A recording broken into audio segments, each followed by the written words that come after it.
Hello and welcome to this edition of the Florida Writer Podcast. Today I am lucky enough to have with me Tami Lowe. Tami, why don't you give me your 60-second elevator pitch about who you are and what you write? Okay, if I were an organized person, I would have this down, but I don't. I just talk to people. 60 seconds. I'm an author, published author, self-published last year. I wrote a memoir. I also write fiction. My primary audience is women. Women buy books, women love to tell stories, and women like to listen to others. So that's the primary thing. I also do a silent auction for the FWF, and I'm a judge for the RPLA and for the Women's Writers of America Association. So I, a little busy. You do sound busy. Well, I think it sounds like you're well practiced in what your bio is. Thank you. Why did you pick up writing in the first place? I mean, what was your inspiration from when you were, say, like 6? Yeah, that's a good. Okay, so 6, elementary school, there was no writing on the horizon. I wanted to be an art teacher. Even though we had really well funded schools in Wisconsin, our art teacher had a cart and all of her things were on the cart and she would roll it into the room, and maybe I just wanted that cart to be in my room at home, but I wanted to be her. I wanted that long flowy dress and just to surround myself with colors and shapes and lines.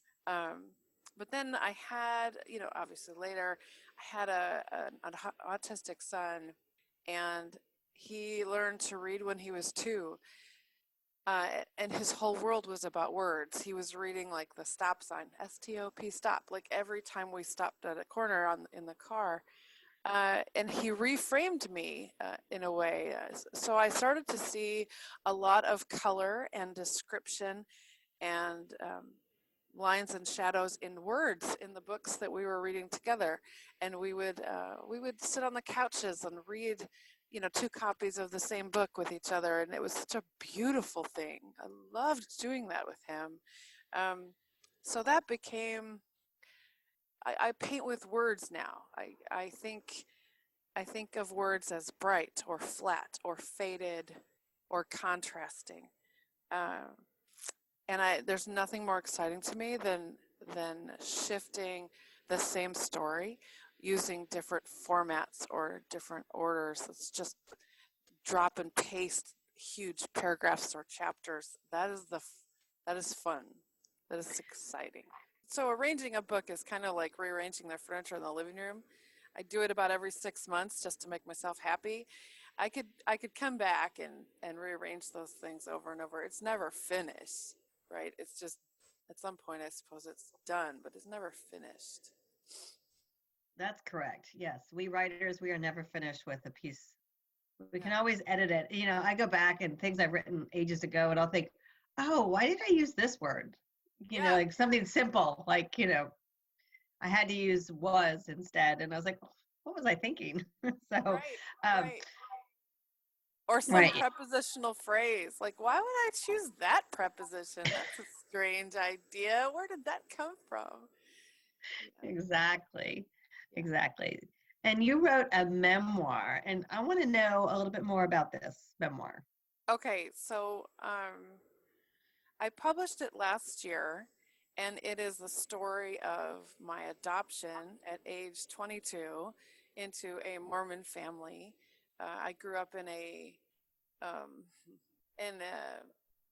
partial dysfunctional crazy family, and was without family from 16 to 22. And when I was 22, I met this new family, and they asked me if I'd like to join theirs, and I said yes. And so now, when we talk about my parents, this is the new parents. These are the new 5 siblings and all of their children.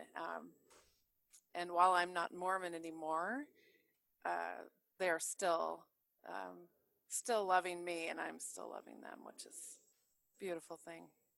So that's what it's about. It's 1 year of time. It's 1992. And it's told in present tense, like it's like it's a novel, but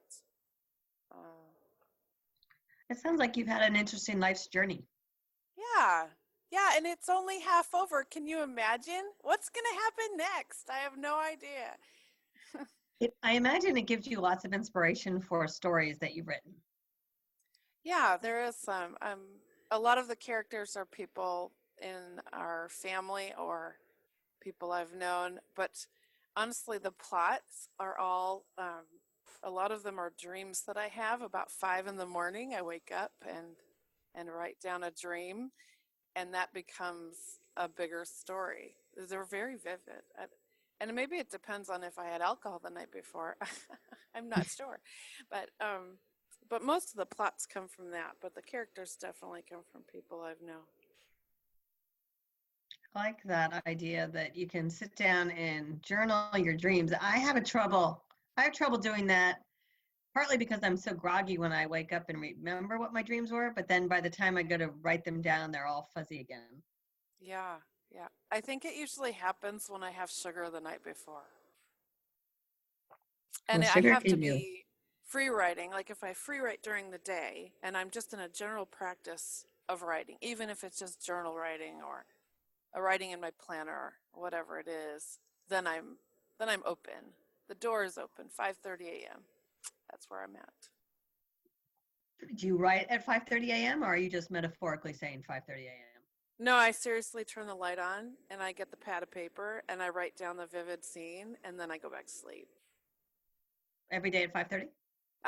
When it happens, yeah. Oh, when it happens. Okay. Yeah, like the brain just says, okay, we're open, and I turn the light on. But some days I don't wake up until normal time. It just skips.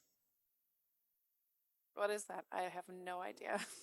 Yeah, I did all my graduate work while I was sleeping, and I'd wake up in the morning and I'd write the next chapter of whatever I was working on at the time. It was a beautiful thing because I had young kids and I had dogs and I had a military husband who was always gone, and I just had lots of activity, and I would just be able to sit down and bang out a paper. It was wonderful. And then as life became even more complicated, I sort of, I guess I lost that ability. I lost touch with that part of myself. And you're making me think I need to try to reconnect, because it was a beautiful thing when I was able to sit down and just bang it out. It was like, I would be like, where did that even come from? And like one day I'd write a 20-page paper and it was great, like really well done. Beginning, the middle, and end, transitions, the whole thing. Do you think it has something to do with being assigned from someone else, or versus your own playbook, right? Like this is I think that probably has a lot to do with it. there's something about being a writer at home and planning out your time. That is a tough thing a hurdle to get over, I think. Because if somebody else assigns me, let's do the silent auction. Okay, I'm doing the silent auction. If someone else assigns something else, I'm there. I can do it, and I can plot it out in my planner so that it's done. But my own things, ooh, I'm working on that. Yeah, yeah. We are all a work in progress. WIP. Exactly. That's actually my next letter to the Florida Writer magazine Mm-hmm. is about work in progress. Good. So that'll be Good. interesting. I have to finish it, of course. I wrote it. I wrote it like really early this month, but have not yet. Bang that out, right? 7 a.m. You need to just write it. I did. Well, I did. I just have to edit it now. I have to go back and see if it's any good. I recently started, this Sunday actually is going to be the first time I report to her, but I have an accountability partner now for writing. So each Sunday we're going to report, what we've done, because we both are having problems just making it a priority.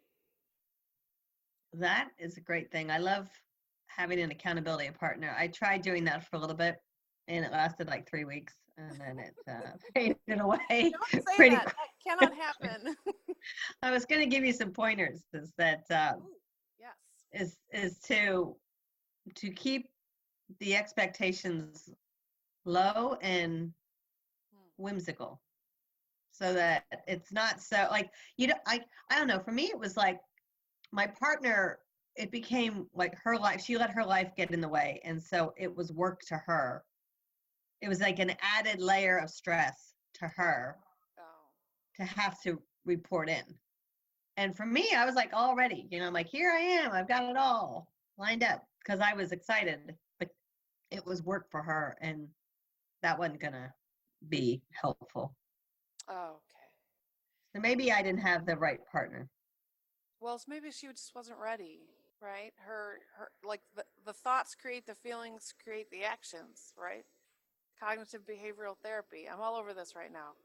So her thoughts about reporting to you were not working for her. They were not going to give her an action and a result that she wanted. Good point. Yeah. Good point. All right, you self-published your book, Yeah. and what was your experience with that? Well, this is funny. So I had helped my neighbor publish a book before this, 6 months earlier, and it was on Amazon. Um, but she had over 200 photos in her book, and she wanted them throughout the manuscript. And the formatting for that was like beastly. It was terrible. And so I did that first. After doing that, self-publishing mine, which was just a manuscript with no pictures, was so simple. Just upload the manuscript. It was done. But I was primed by that experience. The reason I self-published instead of going traditional route is I was meeting up with my family in October. We were all going to go back to, where we'd met and where we were adopted and all that. And I wanted to be able to just hand it to them and say, here, this is for you. This beautiful thing that happened and this beautiful story is also yours, right? So I needed it to be finished. So I kind of rushed it a little bit and finished at end of August and put it to them in October. Uh, but there was such a lift after that. Like there was a change, some kind of shift in my mind or my heart, where I didn't have to carry that story anymore. Like I am more than that story. I am more than all of my stories. Um, so it was just a very freeing experience, but it was necessary to self-publish in order to accomplish that goal. So What was their reaction? I think they liked it. I think, it's a complicated thing because I've left Mormonism now, and actually in 2012 we left, and Mormonism is kind of what brought me this new family. So how does that work, right? Are they going to still love me? Am I still going to be part of the family if I'm not like going to church every Sunday? But they accepted that and they love me anyway.